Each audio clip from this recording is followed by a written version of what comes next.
6 அம்ச கோரிக்கைகளை வலியுறுத்தி சென்னையில் தமிழ்நாடு பொறியாளர் கூட்டமைப்பினர் போராட்டம் நடத்தி வருகின்றனர். அந்த காட்சிகளை பார்க்கலாம். கூடுதல் தகவல்களை செய்தியாளர் விக்னேஷ் முத்துவிடம் கேட்கலாம். விக்னேஷ் முத்து, பொறியாளர் கூட்டமைப்பினர் வைக்கக்கூடிய 6 கோரிக்கைகள் என்னென்ன?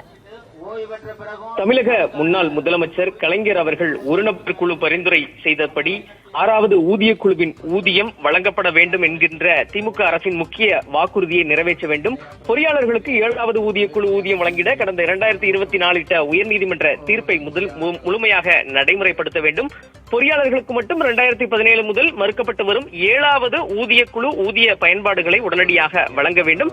பழைய ஓய்வூதிய திட்டத்தை அமல்படுத்த வேண்டும். அரசு பொறியியல் துறைகளில் செயல்திறனை மேம்படுத்தும் பொறியியல் சீராய்வு குழு அமைக்க வேண்டும். பொறியாளர்கள் பதவி உயர்வு தாமதமாவதில் காலமுறை பதவி உயர்வு வழங்க வேண்டும் என்ற 6 பிரதான கோரிக்கைகளை வலியுறுத்தி தான் தமிழக அரசின் முக்கிய துறைகளில் இருக்கக்கூடிய அனைத்து பொறியாளர் சங்க கூட்டமைப்பு சார்பில் இன்றைய தினம் சென்னை இளம்பூரில் இருக்கக்கூடிய சித்ரா திரையரங்கம் முதல் எல்ஜி ரவுண்டானா வரை கிட்டத்தட்ட 1500க்கும் மேற்பட்ட பொறியாளர்கள் பேரணியாக வந்து தற்பொழுது ஆர்ப்பாட்டத்தில் ஈடுபட்டு வருகிறார்கள்.